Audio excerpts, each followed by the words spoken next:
Ni saya nak nukil beberapa kalam daripada Syekh Muhammad Al-Ghazali. Ini berkenaan dengan istighasah, pergi kubur minta-minta. Saya pernah kongsi sikit dulu, tapi ini saya ekstensif sikit. Apa yang Syekh Muhammad Al-Ghazali kata? Kenapa kita malu untuk menyifatkan mereka-mereka golongan kuburi ini sebagai syirik? Kenapa kita malu? Sedangkan Rasulullah SAW menyifatkan orang-orang yang riak je sebagai syirik. Orang yang riak saja syirik, Nabi tak tahan-tahan untuk sifatkan. So Syekh Muhammad Al-Ghazali kata, kenapa? Kenapa kita tahan-tahan untuk kata ini adalah perbuatan syirik? Kemudian Syekh Muhammad Al-Ghazali kata, walastu mimman yuhibbu takfiran nasi bi awhal asbab, walakin haramun an nada'al jahl bil aqaid wa nahnu syuhud. Kami ni bukanlah jenis orang-orang yang suka mentakfirkan manusia atas sebab-sebab yang kecil, tetapi haram ke atas kami membiarkan kejahilan dalam bab akidah ini, sedangkan kami saksi kepada kejadian-kejadian ini. Ini ulama' bertanggungjawab. Kami bukan nak takfir orang, kami bukan senang-senang kafir, bukan macam tu. Tapi haram juga ke atas kami, dia kata, merujuk kepada diri dia, membiarkan kejahilan tentang akidah ni. Ini kejahilan akidah ni. Kejahilan akidah. Kita biarkan sedangkan kita menyaksikan benda-benda ni. Saya ulangi sekali, kita sebut isu ni bukan kita nak suka-suka mengkafirkan orang. Kami tahu risiko dia. Bukan sekadar risiko dunia, risiko akhirat juga kepada keimanan kami. Kalam Syekh Muhammad Al-Ghazali tentang Ibn Arabi tu saya dah kongsi dulu. Kan? Dia kata Futuhat Makkiyah tu sepatutnya dipanggil Futuhat Rumiyah, the Roman revelations instead of Meccan revelation.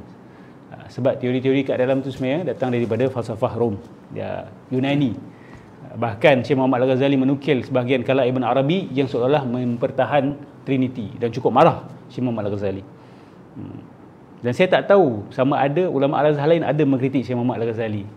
Sebab jarang kita dengar Syekh Muhammad, ulama Al-Azhar mengkritik keras Ibn Arabi pada era-era moden ini. Dulu banyak, sampai era moden, tapi saya tak pernah dengar ada orang yang cuba nak jawab balas balik dan menghentam Syekh Muhammad Al-Ghazali.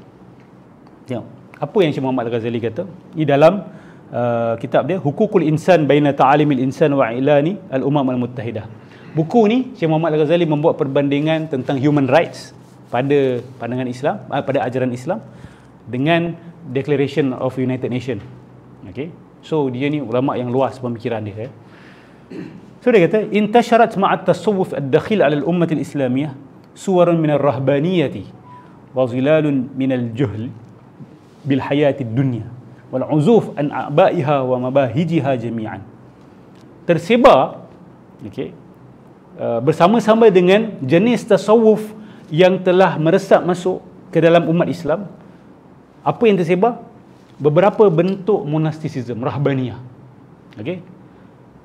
Dan beberapa perkara tentang kejahilan tentang kehidupan dunia, dan melarikan diri daripada bebanan-bebanan kehidupan.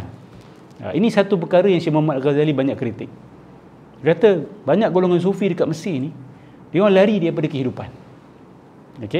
Dengan alasan nak kejar akhirat. Sama aja. Akhirnya jadi jahil murakab tentang dunia.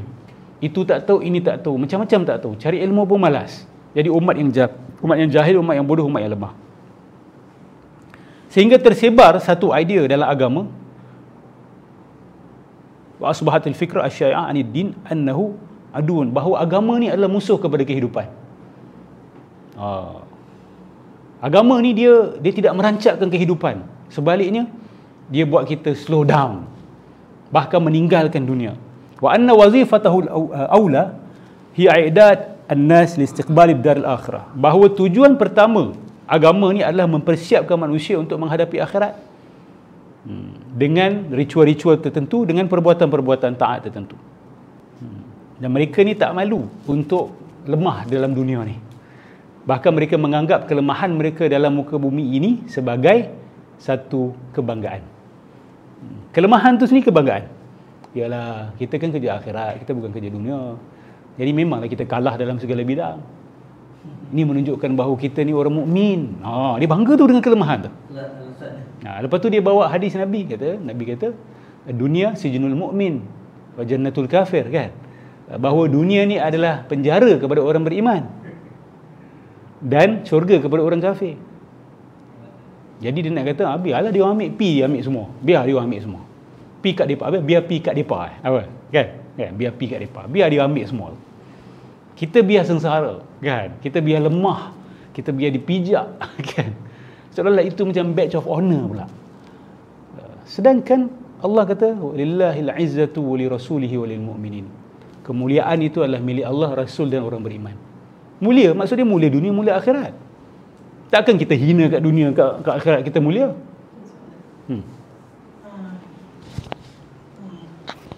Tanya pasal kemuliaan kan. Dalam Islam, definisi kemuliaan tu apa sebenarnya? Sama sekali, takwa lah. Kan? Inna akramakum indallahi atqakum. Yang paling mulia di sisi Allah yang paling bertakwa. Tapi takwa tak boleh ada tanpa ilmu. Kan? Ilmu itu adalah kemuliaan manusia. Tapi hari ini kejahilan ni dibanggakan. Bahkan orang yang lebih tahu tu akan dipandang hina. Dia ni semua tahu, kan? Banyak sangat baca, kan? Orang yang tak tahu tu jadi mulia pula. Orang yang tahu tu jadi hina. Ini masalah kita. Yang tahu banyak ni kita pandang, kita ni sebuah masyarakat yang tidak menghormati orang-orang alim. Kita benci orang pandai. Betul. Sebab orang pandai mengingatkan kita tentang kebodohan kita. Itu problem dia. Cuba bersama-sama dengan orang yang semua benda dia tahu. Apa awak rasa awak? Biasanya masyarakat kita kata, dia ni action lah, kan? Dia ni sombong lah. Semua benda dia tahu lah. Semua benda pegang. Tapi dalam masyarakat barat dia lain. Dia akan hargai orang macam ni. Kata, wah, dia ni aset kepada masyarakat kita. Orang pandai ni aset kepada masyarakat kita. Tapi kita anggap musuh. Kita akan hina dia, kita akan tentang dia. Asyik cari salah orang ke? Taklah, jangan cakap pasal saya. Saya tak termasuk. Saya tak termasuk kepada orang yang tahu banyak. Semua benda lah. Kita sebut tentang orang yang encyclopedic knowledge dia. Kan? Cakap pasal politik, dia boleh cerita A sampai Z. Ekonomi, A sampai Z. Falsafah, dia boleh cerita A sampai Z. Tentang masalah kehidupan pun dia boleh cerita A sampai Z. Dan bila check betul apa dia cakap. Ada orang jenis macam tu. Kan? Hargai tak kita orang macam ni? Hormati tak? Tapi dia orang pun kadang-kadang ada masalah arrogance. Tapi ada jenis yang macam tu tapi tak arrogant. Masyarakat kena muliakan mereka.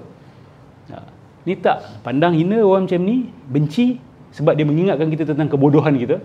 Kan? Kita dalam kelas dulu lah, kan? Bila ada yang pass, yang flying colours, yang malas belajar ni akan rasa apa? Kan? Jarang dia memuliakan kawan-kawan dia yang bijak. Dia kata dia akan marah, malu, rasa terhina dan sebagainya, kan? Apa dia? Saya sentuh yang tadi Ustaz cakap lah sikit, sebab saya nak tambah. Saya baru baca ada satu status postingan tentang kelebihan setiap orang, individu dan dunia ni. Kita jangan cepat mengalah bila kita ni, untuk sebagai peribadi, kalau kita tak pandai satu perkara, jangan kita cepat rasa mengalah sebab mungkin tempat kita bukan di situ hebatnya, mungkin di tempat lain. So kebanyakan orang-orang yang rasa diri dia dah biarlah aku tak tahu benda ni, serah pada dia yang dia tahu, tapi dalam masa sama dia kata ni semua kepala tahu, ni semua benda tahu, kan. Dia rasa macam tu. Sebenarnya mungkin bakat dia tu kat tempat lain, macam Ustaz cakap, kan. Cuma yang soalan yang saya nak tanyakan, sebab dulu saya pernah ada masa, kan, saya pernah cerita saya ada masa-masa belajar kesufian dulu. So saya dapati macam lepas saya reflect diri saya selepas saya tinggalkan yang mana amalan-amalan yang tidak perlu, ambil yang mana lebih baik, kan. So saya dapati kadang-kadang kesufian yang saya belajar dulu adalah juga masalah untuk kita nak masyarakat kita nak maju. Sebab apa? Dia akan gunakan ayat Nabi sendiri suruh kita ambil sekadarnya, dunia ni sekadarnya. Dia terjemahkan ayat tu, maknanya macam arwah almarhum guru saya sendiri, saya memang sayang dia. Memang dia orang soleh lah bagi saya. Tapi dia pun memang dia dah tua, tak apalah. Untuk kita muda lagi memang kita kena kejar yang mana untuk kemajuan diri kita. Cuma dia tu memang sekadar duit dan poket, meninggal pun memang cukup lah. Tak ada dia tak ambil macam orang lain, kan, dunia ni. So apa ustaz punya penerangan pasal tu? Tak apa saja kalau dia cari harta tapi dia sedekah dan dia meninggal duit sikit aja. Memang sahabat-sahabat Nabi pun meninggal macam tu. Bukan dia orang tak ada duit, dia orang bagi banyak. Bukan dia orang tidak mencari, bukan dia orang tidak bertugas, bukan dia orang tak bekerja. Beza dengan orang yang dia malas nak kerja. Lepas tu dia kata tak apalah, sekadarnya kita jangan ambil banyak-banyak di dunia ni. Kan? Para sahabat bekerja, bertugas, dan sebab nak sedekah kena ada duit. Kan? Nak buat baik kena ada resource. Betul tak? Nak buat baik kena ada sumber, kena ada resources. So bila kita kata kita ambil sekadarnya, memanglah ni menghadang kemajuan umat Islam. Sepatutnya kita kata apa? Kerjalah. Nak kaya, kaya.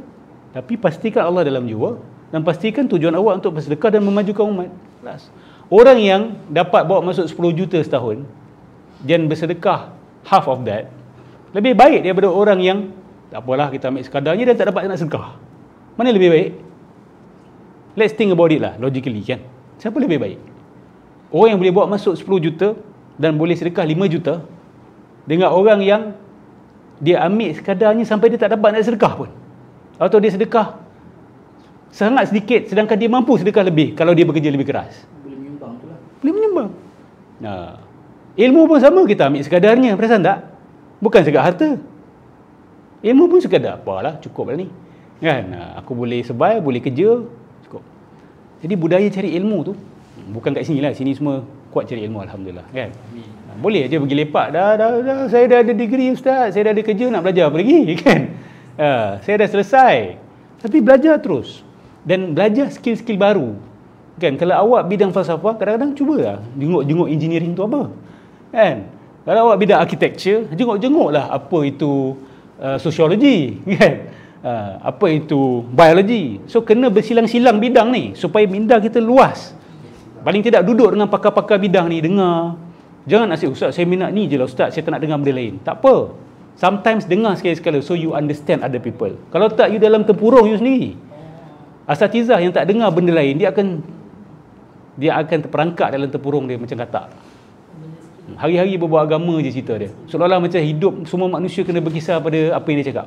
Tak, hidup manusia ni besar. Ada macam-macam perkara yang berlaku. Kadang-kadang kita kena jenguk pada sukan juga kan. Kita kena tengok pada industri entertainment apa yang sedang berlaku sekarang ni. Kita kena tengok pasal astronomi, apa perkembangan terbaru, perkembangan tu dalam teknologi. Kena. Tapi minat tu kena ada dulu. Kalau tak nak tahu, memang tak selera nak tahu, itu ada penyakit hati. Orang jarang cerita penyakit hati ni tak nak cari ilmu. Antara penyakit hati adalah malas cari ilmu. Tak nak tahu, I don't care. Itu sakit. Okay, so kemuliaan, balik kepada soalan Zul tadi tu. Kemuliaan adalah pada takwa, dan tak boleh bertakwa kalau tak ada ilmu. So in the end of the day adalah ilmu. Kita umat ilmu. Jangan lupa benda ni. Kita adalah umat yang gilakan ilmu. Okay, itu kemuliaan kita. Jadi maksud Ustaz dalam Islam, kemuliaan tu adalah pada ilmu lah. Siapa yang lebih berilmu, dia lebih mulia daripada yang lain. Saya kata tadi kan takwa. Inna akramakum indallahi atqakum. Cuma awak takkan boleh bertakwa kalau awak tak ada ilmu. So in the end of the day, siapa paling bertakwa, dia lah paling mulia kan. Tapi awak takkan boleh takwa kalau tak ada ilmu. Ada orang yang ingat dia boleh bertakwa kepada Allah, tapi ilmu dia rosak. Dia percaya benda karut, tapi dia ingat dia bertakwa. Ada kena yang merujuk balik ada saya dengar ni ada Syekh Hasim cakap orang yang paling bertakwa adalah orang yang paling banyak ilmu dia. Siapa yang cakap macam tu? Ini saya dengar pada Syekh Hasim Al-Hakim Syekh Hasim. Okey, saya tak pasti hadis tu. Tapi kita tak kata salah lah kan. Sebab memang betul, macam nak takwa kalau tak ada ilmu. Banyak orang jahil, dia tak boleh bertakwa sebab dia tak tahu apa nak kena buat, apa yang tak boleh buat kan. Macam akidah-akidah palsu ni, banyak orang dia kuat pergi masjid, kuat berzikir, tapi dalam masa yang sama percaya tasarrufil kaun, wali mengurus alam ni. Akidah ni boleh menghapuskan amal ibadat dia, dia tak perasan kan. So okey, so apa yang Syekh Muhammad Al-Ghazali kata? Dia kata wa hazi tasawurat kulluha khayal maradi ataupun khayal marda. Yang dicerita tadi tu semua ada khayalan orang-orang sakit. Okey. Dan siapa yang baca Quran, baca sunnah, dan bila baca sirah khulafa ar-rasyidin dan kitab-kitab para imam yang mu'tabar, dia akan tahu bahawa Islam jauh daripada kebodohan ini. Kebodohan apa tadi tu? Kemalasan dengan kehidupan. Menganggap bahawa lebih lemah kita, lebih jauh kita daripada kemajuan, lebih dekat kita dengan akhirat. Dalam kitab lain pula, Syekh Muhammad Al-Ghazali kata apa? Yang bagi li hadhil ummah an takuna mathalan 'aliyan fi islamil wajhi lillah wa ifrad bin niyyah wal amal. Umat Islam patut menjadi contoh tertinggi dalam agama, contoh tertinggi dalam penyerahan jiwa dan raga kepada Allah Subhanahu Wa Taala dan bertauhid dalam amal kita dan dalam niat kita. Maksudnya ikhlas kepada Allah. Kita patut jadi contoh. Orang Kristian patut tengok kita, orang Yahudi patut tengok kita, tengok umat Islam ni, dia orang punya tauhid ni suci. Tak ada minta-minta kepada selain Tuhan. Kita patut jadi contoh, tapi hari ni tak, kita mengikut dia orang sekali. Tapi hari ni saya kata, dengan sedihnya kita melihat ramai umat manusia, jamaahirul ghafirah, ramai muslimin menunjukkan bahawa ada kerosakan pemikiran dan kesesatan, dan tujuan yang tak clear, yang ittirab, yang bercanggahan. Masalah pada apa? Khalal pada tauhid mereka, ada kecacatan pada tauhid. Ini saya tengah kritik orang-orang yang ni. Lepas tu dia cerita pasal makam Badawi ni.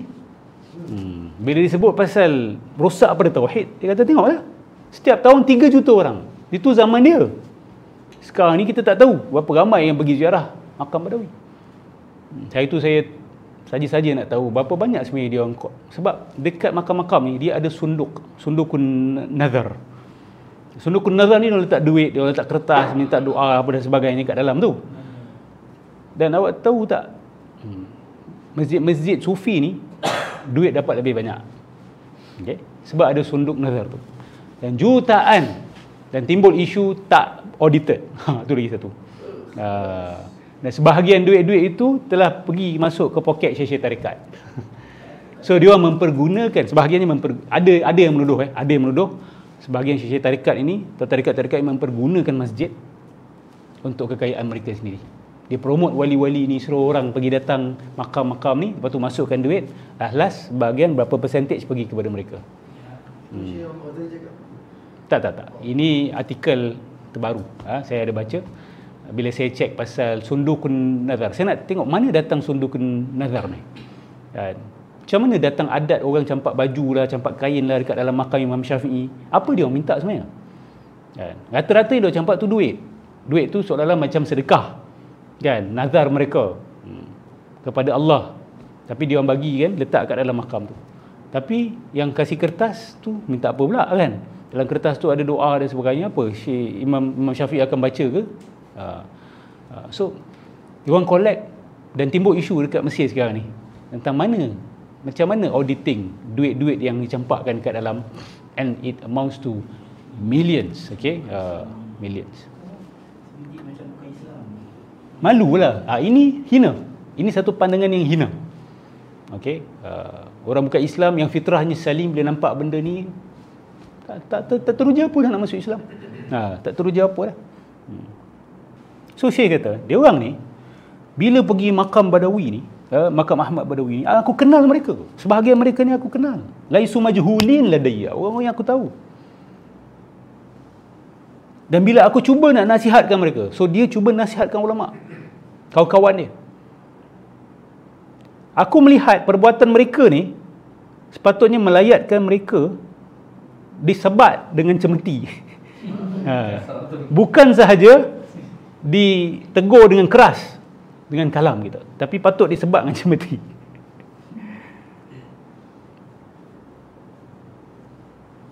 Itu je kasar macam Wahabi, Ustaz. Maksudnya Tapi bukanlah dia buat, kan? Bukan dia buat, cuma dia nak. Kalau ulama sendiri dah buat benda macam ni, kalau di zaman khilafah dulu, memang kena cemeti, memang kena sebat. Saya rasa kalau zaman ni seorang profesor universiti tiba-tiba promosi Hitler, Nazism, teruk tak dia punya hukuman dia? Kan, dalam penjara at least couple of years, lebih teruk dia kena sebat, kan? Kalau kena sebat 6 kali dengan kena duduk penjara 5 tahun, mana awak pilih? Rata-ratanya akan pilih sebat lah, kan? Sebat tu sekali sakit lah, tapi berminggu lah. Tapi penjara tu tak boleh nak buat apa, kan? Label tersiksa. So hari ni pun ada juga benda-benda macam ni. Ulama yang sepatutnya mengajar tauhid, tapi duduk berjoget kita kata rakas dan hilang akal, kita kata, dan mempromosi majlis-majlis seperti ini, dia kata patut disebat dengan cemeti. Okey. Bukan kita menggalakkan, tidak. Tapi ini bahasa mereka nak tunjukkan kemarahan ni. Dan golongan-golongan yang pergi ke makam-makam Badui macam Ahmad Badawi macam ni, kalau mereka diseru untuk menunaikan kewajipan agama yang memang jelas dalam Quran dan Sunnah, yang manusia kena buat, dia akan cabut lari. Dia akan cabut lari. Tetapi mereka yang paling cepat mengamalkan khurafat, samalah seperti kalakatu tu, suka sangat nak campak diri dalam api tu. Dia lebih cepat. Bila suruh buat kewajipan agama, cabut lari. Tapi bila khurafat, bukan main lagi, dia akan berebut. Ini cerita sama dekat sana, cerita sama dekat sini. Manusia adalah manusia. Wa hasbuka min ma'rifati halihim, cukuplah untuk kamu tahu teruknya keadaan mereka, bahawa annahum ja'u ad-darih al-madhkur, mereka datang kepada makam-makam ini supaya untuk bernazar dan ibtihal bid-du'a, meratap-ratap dengan doa mereka. Ni ulama Al-Azhar menegur ni, dia kata ni tak boleh buat. Liwali manin nuzur, nazar-nazar ni untuk siapa? Syekh Muhammad Al-Ghazali kata. Dan doa-doa ditujukan kepada siapa? Innahu awlal amr lis-sayyid. Yang pertama sekali doa ni dan nazar ni ditujukan kepada Badawi, Ahmad Badawi tu. Takkan nak kata Syekh Muhammad Al-Ghazali ni salah faham dan buat fitnah. Dan apabila kita tegur mereka dan berdebat dengan kaum ini, mereka akan kata apa? Innahu lillahi an tariqis sayyidil badawi.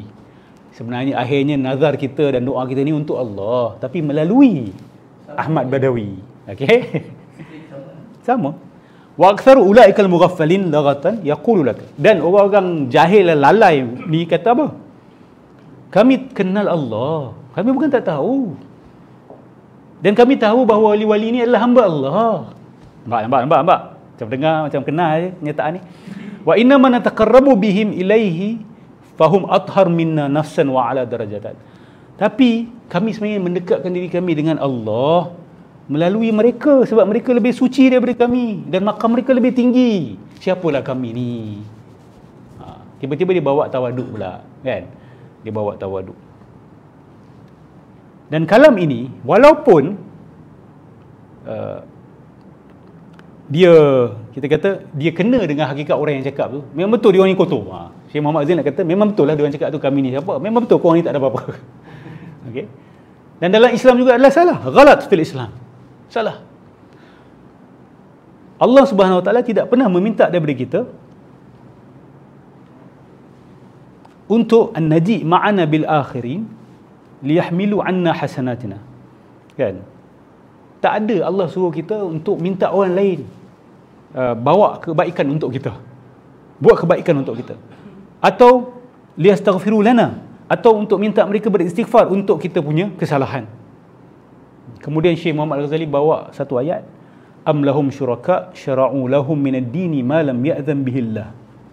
Adakah mereka ini ada sekutu-sekutu yang mensyariatkan dalam agama perkara-perkara yang Allah tidak pernah cakap dan Allah tak pernah izinkan. So Allah kata apa? Golongan yang mendakwa ada yang boleh memberi syariat yang Allah tak pernah cakap apa. Ini seolah-olah macam menyekutukan Allah dalam bab pensyariatan. Pensyariatan ni Allah je boleh buat. Tiba-tiba kita kata, oh dia ni kata ada hukum baru, ni kata ada teori baru, ada tasarrufil kaun. Allah tak pernah cakap, Nabi tak pernah cakap. Ni termasuk ni. Balil ma'ruf min badihiyatil Islam al-ula anna at-talab wa wasilatuhu jami'an yujajibu an yakuna min Allah. Sedangkan yang kita ketahui secara badi ini secara automatik, dah budak-budak pun tahulah kita kata bahawa doa kita sepatutnya kita tujukan semua kepada Allah. Iyyaka na'budu wa iyyaka nasta'in. Kemudian Allah kata wa idza sa'alta fas'alillah wa idza ista'anta fasta'in billah. Ni hadis Nabi. Kalau nak minta pada Allah. Nak minta pertolongan kepada Allah Subhanahu Wa Taala. Dan bukankah satu perkara yang kelakar, dia kata, kita meminta tolong daripada sebuah kaum yang mereka sendiri meminta tolong untuk diri mereka. Dan Syekh membawa sebuah ayat. Dan saya rasa ramai baca ayat ini tak perasan. Ulaika alladhina yad'una yabtaghuna ila rabbihim alwasilah ayyuhum aqrab. Okey, kita cari ayat ni. Al-Isra 57, Al-Isra ayat surah nombor 17 Surah nombor 17 ayat 57. Ulaikal ladzina yad'un, mereka-mereka yang golongan Kristian dan Yahudi ni seru. Siapa? Golongan Kristian seru siapa? Nabi Isa. Yahudi seru siapa? Nabi-nabi mereka lah, Uzair antaranya. Orang-orang yang mereka seru minta pertolongan ni semua, mereka sendiri meminta wasilah kepada Allah Subhanahu Wa Taala dan ingin tahu siapa yang lebih rapat dengan Allah Subhanahu Wa Taala dan mengharapkan rahmat Allah dan takutkan azab Allah. So Allah nak kata apa? Nabi Isa ni yang kamu minta selamat lah, kamu minta tu minta ni, dia sendiri nak minta daripada aku, kan? Dia sendiri memerlukan keselamatan daripada aku. Dia sendiri mengharapkan rahmat daripada aku. Dia sendiri mengharapkan dia takutkan azab daripada aku. So apa hal korang pergi minta kepada dia? Mintalah terus kepada aku. Ini jelas ni ayat berkenaan dengan tawassul ataupun istighathah kita kata. So Syekh kata ayat ni jelas, tetapi manusia ni orang Islam khususnya bila dah lama sangat dia lupa benda-benda ni. Dia lupa kebenaran. Tapi manusia ni boleh dimaafkan bila dia lupa benda-benda kecil. Bila benda-benda besar macam ni tentang tauhid, macam mana kita boleh lupa? Kita tak boleh lupa. Dan di akhirat nanti Allah akan bangkitkan mereka-mereka yang disembah selain Allah. Allah akan tanya mereka, "Antum adlaltum ibadi haula?" Adakah kamu yang buat mereka sesat? Adakah kamu yang menyesatkan mereka? Ataupun mereka yang sesat daripada jalan? Qalu subhanaka ma kana yanbaghi lana an nattakhiza min dunika min awliya. Maha suci engkau. Takkanlah kami nak ajarkan mereka supaya mengambil pelindung-pelindung selain kamu ya Allah. Walakin mata'tahum wa aba'ahum hatta nasu adh-dhikra wa kanu qauman bura. Tapi masalahnya ya Allah, engkau telah memberikan mereka dan ayah-ayah mereka, tok nenek moyang mereka kehidupan yang senang, sehingga mereka lupa tentang peringatanmu, dan mereka ni kaum yang hancur, yang rosak. So bila orang-orang ataupun yang disembah selain Allah ni dibangkitkan ke akhirat, Allah tanya, korang yang sesatkan? Bukan Allah tak tahu. Ini dialog untuk sebagai kita kata pembuktian kepada orang yang nak dinerakakan ni. Tengok, yang kau sembah ni pun dah bersaksi ke atas engkau. Allah tanya, kamu yang sesat ke tak? Dia orang kata, diorang yang sesat sendiri. Maha suci engkau ya Allah. Takkan kami nak ajar mereka untuk ambil pelindung-pelindung selain kamu ya Allah? Ini orang-orang yang diistighasahkan selalu, diminta kepada mereka. Tapi masalahnya ya Allah, engkau telah memberikan kehidupan yang senang dan comfortable kepada mereka dan tok nenek moyang mereka, sehingga mereka lupa kebenaran. Mereka lupa peringatan Allah. Marhaban. So apa poin dekat sini? Manusia ni biasanya lupa kerana kehidupan yang senang. Yes, banyak kali Allah ulang. Taraf mata'tahum, Allah beri kehidupan yang senang. Ya. So when life is too sweet, when life is too comfortable, manusia lupa agama ni. Apa tujuan agama ni, orang lupa. Yes. Okay, macam Ustaz cakap tadi dalam dalil tadi, para nabi atau wali cakap apa ni, mereka ni tersesat atau lupa pasal akidah mereka sebab Allah senangkan mereka sampai mereka lupa. Adakah itu boleh jadi satu alasan untuk mereka ke? Tak. Ini adalah kritikan kepada orang-orang yang sembah Allah ni. Dah lah Allah kasih nikmat. Sebab Allah kasih nikmat ni bukan dia makin ingat kepada Allah. Hidup yang senang tu buat dia lupa agama ni apa. Ini masalah orang yang hidup di mungkin first world country, okay, ataupun developing country. Dan saya lihat Malaysia ni pun relatively good. Life is, kita kata, yes ada difficulty but not as difficult as Africa for example. Okay. Kehidupan yang senang ni nikmat, tapi ramai orang kerana kehidupan yang senang tu dia lupa Allah. Ini dia kata ya Allah, dia bukan salah kat Allah. Dia nak kata ya Allah, sebab hidup dia orang senang, engkau dah kurniakan mereka kehidupan yang mudah. So dia lupa tujuan agama ni apa, dia lupa tauhid, dia lupa perjuangan, dia lupa apa ni perjuangan hidup manusia atas muka bumi ni. That's the point. Bukan dia salah kat Allah, tidak. Dia hanya menjelaskan dia orang ni, engkau dah bagi nikmat, dia orang mabuk dengan nikmat, dia orang cinta pada dunia sehingga dia lupa. Dia lupa kepada peringatan Allah. Jadi walaupun Allah yang kurniakan nikmat tu, jadi tapi mereka yang dikurniakan tu tetap salah juga walaupun.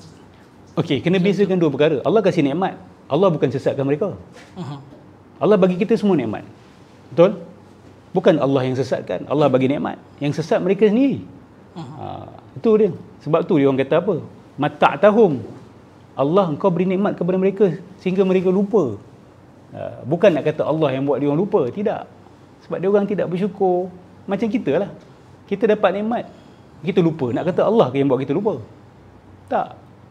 Kita yang lupa. Allah bagi nikmat bukan nak buat. Kecuali Allah buat azab kepada kita lah. Kecuali kalau Allah nak istidraj kepada kita, Allah senangkan lagi, sampai kita tak terfikir tentang perkara-perkara besar. Macam Qarun dan Firaun. Yes. Allah kasih lebih. Hati-hati. Dalam surah Mukminun pun Allah ada ulang berkali-kali. Allah kata, sebahagian orang ni dia menganggap numidduhum, bila kami beri mereka banyak anak, banyak harta, kami sebenarnya doing favor to them. No. Sebenarnya kami nak mengazab mereka. Ada orang yang Allah buat begitu. Itu menakutkan. Sangat-sangat menakutkan. Sabar sikit ya. Saya nak quote ni. Kalam dia sangat berharga ni. Syekh Muhammad Al-Ghazali ni. Dan tengok apa Syekh Muhammad Al-Ghazali, kita tak boleh mempertahankan orang-orang awam yang pergi ke kubur minta-minta ni. Kita tak boleh pertahankan mereka dengan mengatakan bahawa mereka kenal Allah. Jangan tahu Allah tu Allah, wali ni bukan Allah, wali ni hamba. Tak boleh pertahankan mereka macam tu. Tak boleh nak kata dia orang tahulah Allah yang memustajabkan doa, Allah yang akhirnya jawab doa. Dan bahawa selain Allah ni tidak memiliki apa-apa. Tak boleh guna alasan ni untuk mempertahan mereka. Kerana apa? Fa inna hadhihi al-ma'rifata la tasluh wa la tuqbal illa iza sahabaha ifradullah bid-du'a. Kerana pengetahuan tentang ini bahawa Allah lah yang paling layak disembah dan sebagainya, pengetahuan ini tidak bernilai kecuali ia digandingkan dengan hanya berdoa kepada Allah dan ikhlas beribadah kepada Allah. Jangan kata saya kenal Allah, tahulah Allah yang tunaikan hajat in the end of the day, tapi masuk ke orang lain, minta pada yang lain pula. Tak boleh. Syekh Muhammad Al-Ghazali kata. Ini ulama Al-Azhar. Mungkin bagi yang baru datang, saya sedang menukil daripada seorang ulama Al-Azhar yang tersohor, Syekh Muhammad Al-Ghazali. Kalau saya tutup nama dia, mungkin orang kata ini Wahabi yang cakap. Okay. Syekh Muhammad Al-Ghazali menggunakan hujah yang sama digunakan oleh ramai golongan Salafiyah. Kan? Dia kata, golongan musyrikun yang silam, diorang pun kenal Allah. Bila ditanya kepada mereka, kul man yarzuqukum minas sama', siapa yang beri rezeki kepada kamu daripada langit dan daripada bumi? Siapa yang memiliki sebenar-benar pendengaran dan penglihatan? Dan siapa yang mengeluarkan yang hidup daripada yang mati? Yang mengeluarkan yang mati daripada yang hidup? Dan siapa yang menguruskan urusan? Yudabbirul amr. Mereka akan jawab apa? Fasayaquluna Allah. Mereka kata Allah lah. Tuhan yang Isa itulah. Dia tak akan kata ni berhala aku yang buat. Dia tahu yang paling agung tu tetap Allah Subhanahu Wa Taala. Walaupun Syekh kata, walaupun secara jelas mereka kata Allah yang buat, tetapi mereka tetap tidak boleh dikira sebagai orang beriman ataupun kata-kata orang beriman. Kerana mereka melakukan perkara-perkara syirik yang lain. Kemudian Allah jawab balik kepada mereka, faqul afala tattaqun. So you have said that, maka bertakwalah. Kamu dah akui, kamu dah iktiraf Allah. Tapi kenapa kamu pergi berhala-berhala ni? Bertakwalah, Allah kata. Fadzalikum rabbukumul haq. Itulah Tuhan kamu yang sebenar, Allah. Famadza ba'dal haqqi illa dhalal. Maka selepas kebenaran yang disampaikan ni, apa je yang ada? Kecuali kesesatan lah. Kamu tolak kebenaran, kamu akhirnya ikut kesesatan, tak ada benda lain. Fa anna tusrafun. Allah kata, macam mana kamu ni boleh tersesat? Think as clear as this, Allah kata, macam mana kamu boleh tersesat? Kadzalika haqqat kalimatu rabbika 'alal ladzina fasaqu annahum la yu'minun. Okay. So Syekh menggunakan ayat-ayat ni kepada orang-orang yang datang ke kuburan. Sesungguhnya orang-orang awam. Sebab ada yang kata orang awam ni tak boleh nak salahkan ustaz. Kan? Yang kita boleh kritik ulama-ulama saja yang buat-buat benda macam ni. Orang awam kita tak boleh kritik sebab dia orang awam. So Syekh kata orang-orang awam yang siap bertravel untuk pergi ke kubur-kubur ni. Ada orang buat macam tu. Tahun ni saya nak pergi ziarah makam dekat India contoh. Saya nak ziarah makam dekat Yaman ke, kan? Dekat negara-negara Islam yang lain ke, kan? Itu dipanggil sebagai Syadur Rihal. Maksud dia memang travel, planning, resources kewangan dah rancang hanya untuk pergi ziarah kubur. Untuk menziarahi kubur yang mengandungi tulang belulang sebahagian manusia. Dan di situ mereka bermeratap dengan nazar-nazar mereka dan meminta hajat dan doa mereka kepada orang-orang yang mereka sangka sebagai pintu-pintu mereka kepada Allah. Innama yartakibuna fi haqqil Islam ma'athim syani'ah. Sesungguhnya mereka telah buat dosa-dosa yang sangat buruk. Tetapi cinta kepada orang soleh dan benci kepada orang-orang jahat ni termasuk syiar Islam. Ini jangan salah faham. Jangan pula lepas ni kita tak pandang orang soleh ni sebagai mulia. Tak, kita sayang dan kita tinggikan orang soleh. Dan kita benci orang yang buat kerosakan. Wa mazahirul hub wal bughd ma'rufah. Tetapi cara kita menzahirkan cinta dan kebencian ni diketahui cara dia macam mana. Cara dia macam mana? Cara kita nak zahirkan pemuliaan kepada orang soleh macam mana? Hiya musadaqatu lil ahya atau munafara, iaitu kita berkawan bersohbah dengan orang-orang soleh yang masih hidup dan menjauhkan diri kita daripada orang-orang jahat yang sehidup ni. Itulah. Itu cara kita memuliakan orang soleh. Kan? Dan itu cara kita benci kepada yang jahat-jahat ni. Wastighfar lil mauta aw la'nah. Dan kepada yang mati, kita istighfarkan untuk mereka atau kita laknat mereka. Itu saja. Boleh? Laknat Fir'aun. Laknat Fir'aun. Hari-hari kita baca tabat yada Abi Lahab wa tab tu laknat lah tu. Kita melaknat Abu Lahab. Dapat pahala melaknat Abu Lahab. Baca ayat tu. Kalau quick lesson. Alamak.